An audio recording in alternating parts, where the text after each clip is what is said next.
함께 보실 하나님 말씀은 출애굽기 14장 1절부터 14절까지의 말씀입니다. 출애굽기 14장 1절부터 14절까지의 말씀입니다. 제가 가진 성경으로는 구약 102쪽에 있습니다.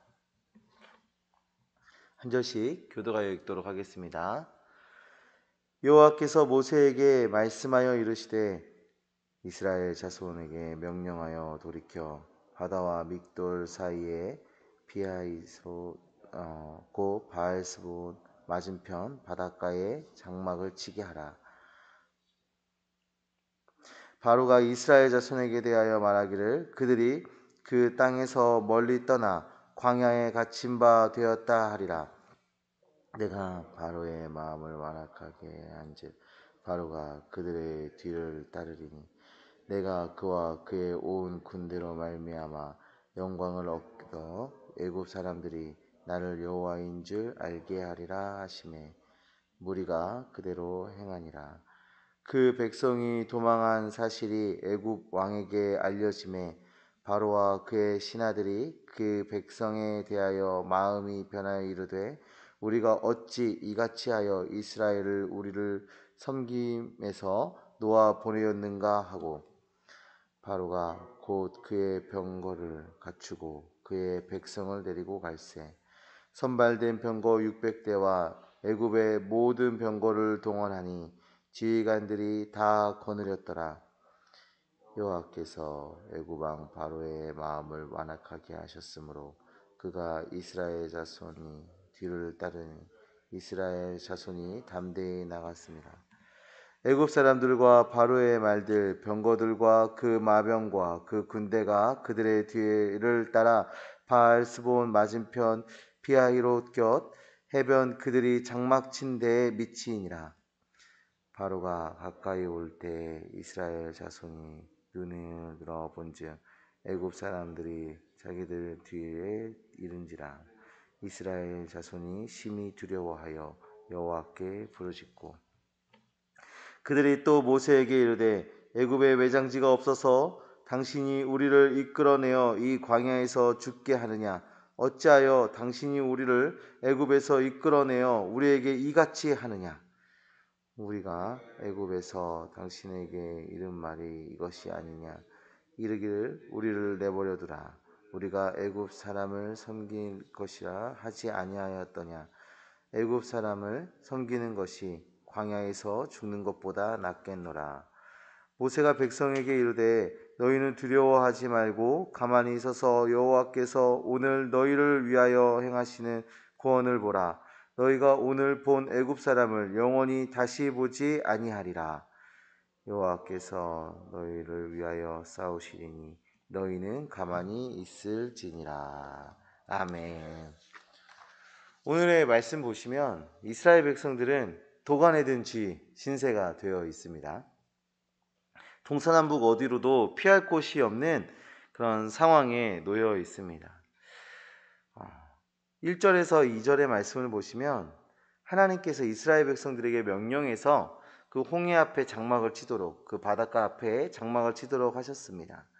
그래서 상식적으로 지금 이스라엘 백성들이 장막을 칠 상황은 아니거든요. 이제 애굽에서 나와서 빨리 애굽에서 최대한 멀리 도망을 가야 되는 상황이잖아요. 근데 하나님께서 그 바닷가 앞에다가 장막을 치도록 이렇게 하셨어요. 그 인터넷에서 검색을 해보시면 지금 이스라엘 백성들이 장막을 친 곳이라고 예상되는 그곳이 이렇게 깔때기 모양으로 이렇게 생겨가지고 양쪽으로는 이렇게 언덕이 이렇게 있고 그 통로가 좁은 통로가 하나 있고 그 넓은 바닷가에 그 이스라엘 백성들이 장막을 친 우리가 예상하고 있는 위치가 그런 모양으로 되어 있거든요.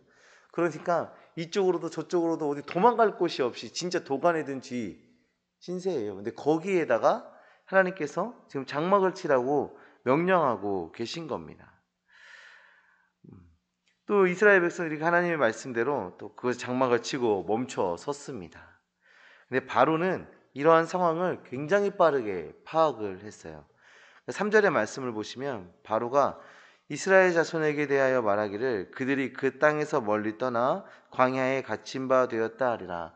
지금 광야에 갇혀 있는 그 도간이든 쥐 신세가 되어버린 그 이스라엘의 상황을 바로가 정확하게 지금 파악하고 있는 것입니다. 그리고 이스라엘 백성들을 추격하기로 작정을 하지요. 그 4절에 내가 바로의 마음을 완악하게 한즉이라고 말씀하고 있는데, 이것은 바로가 이스라엘을 추격하려고 하는 마음도 없었고 전멸하고 싶은 마음도 없었는데 하나님께서 그 마음을 그에게 주었는가 하는 그런 생각을 할 수가 있어요. 왜냐하면 그 4절에 내가 바로의 마음을 완악하게 한즉이라고 하나님께서 말씀하시니까 그냥 그런 마음이 없었는데 하나님이 그런 악한 마음을 주셨나? 뭐 이렇게 생각할 수가 있거든요. 근데 그렇지는 않습니다.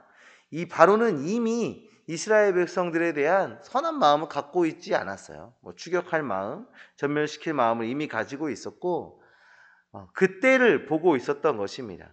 하나님께서 바로의 그 완악한 마음을 그냥 그대로 내버려 두신 거예요. 그냥 완악한 대로 하나님께서 그냥 내버려 두셔서 그 마음을 이용해서 바로와 애굽에게 심판을 내리시는 것이죠.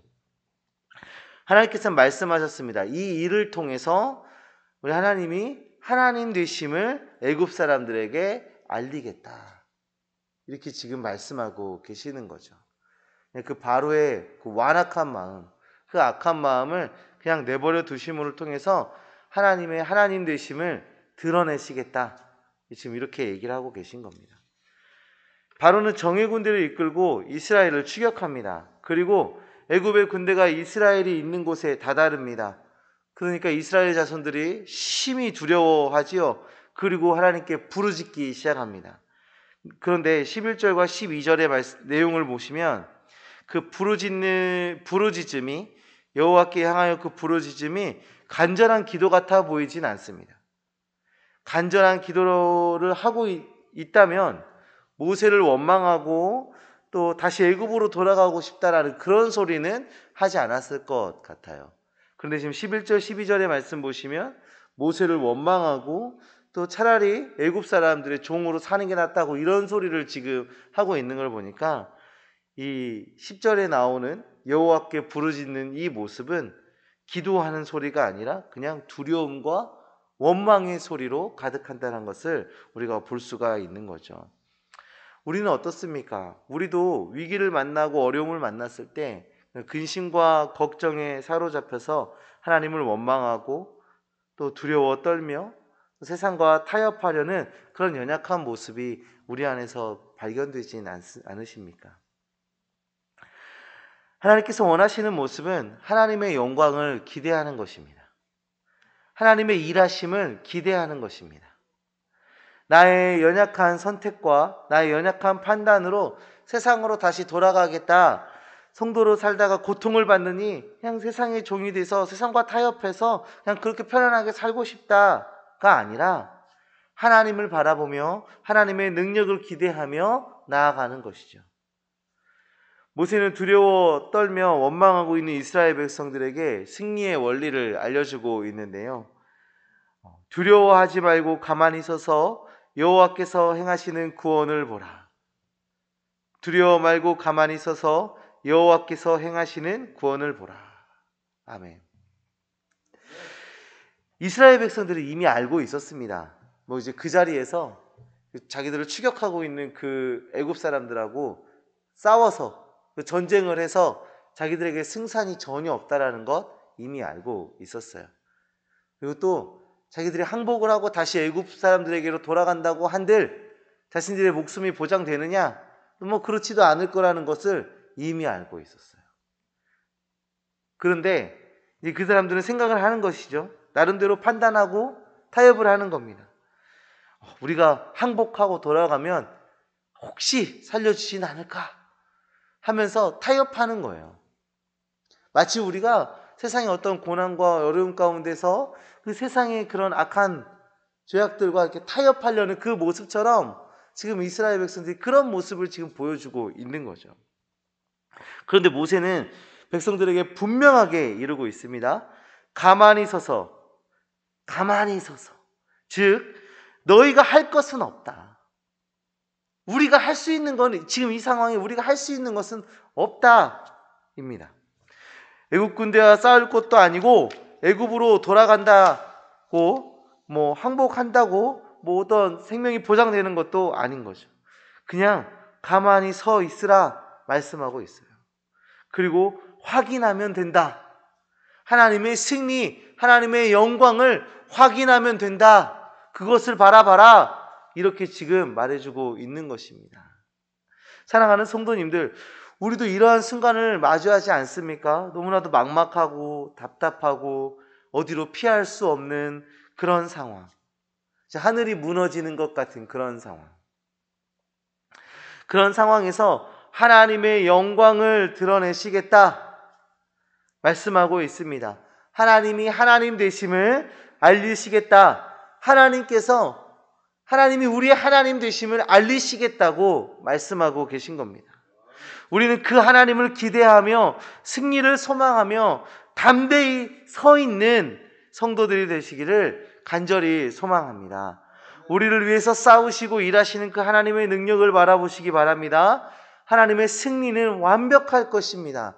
그 승리를 기대하며 그 승리를 경험하며 그 승리를 누리는 주의 백성들 되시기를 간절히 소망합니다. 두려움과 떨림의 자리가 아니라 승리와 기쁨의 자리로 나아가시는 하나님을 의지하는 주의 백성, 주의 자녀 되시기를 간절히 소망합니다. 기도하겠습니다. 하나님 아버지 감사합니다. 하나님, 때로는 우리가 세상에 너무 힘든 일들과 근심과 걱정과 그런 막막한 일들 가운데에서 좀 하나님을 원망하고 또 세상과 타협하고자 하는 그 마음들이 우리 안에 일어나는 순간들이 너무나도 많이 있습니다. 또 그 안에서 나의 신앙이 꺾이고 무너지고 패배하는 그런 일도 경험할 때가 너무나도 많이 있습니다. 하나님, 우리 안에 믿음의 담대함을 허락하여 주셔서 어떤 상황이 나에게 닥친다 할지라도 내가 믿음으로 좀 하나님의 그 영광과 하나님의 승리를 바라보며 나아가는 주의 백성 될 수 있도록 주여 역사하여 주시옵소서. 하나님을 기대하며 하나님을 바라보며 나아갈 때 그 승리의 하나님, 그 영광의 하나님을 보게 된다 말씀하셨으니 우리가 그 말씀 의지하며 나아갑니다. 하나님, 우리로 그 승리와 그 기쁨을, 하나님의 그 영광을 경험할 수 있도록 하나님 역사하여 주시옵소서. 나를 억누르고 있는, 나를 지배하고 있는 그 악한 것들, 그 힘든 일들, 그 근심과 걱정들 가운데에서 우리를 건져주시는 그 하나님 역사하신 줄 믿습니다. 이미 역사하신 줄 믿습니다. 우리를 기쁨의 자리로 옮겨 주시옵소서. 하나님, 오늘 하루 살아가면서 오늘 하루에 일어나는 그 모든 일들 가운데 정말 하나님을 기대하며 나아가는 우리 되게 하여 주시고 백성답게, 하나님의 자녀답게 살아가기 위해서 열심을 다해 살아가는 우리가 되어질 수 있도록 주여 역사하여 주시옵소서. 이 모든 것 이미 다 이루신 줄 믿습니다. 예수 그리스도의 이름으로 기도합니다. 아멘.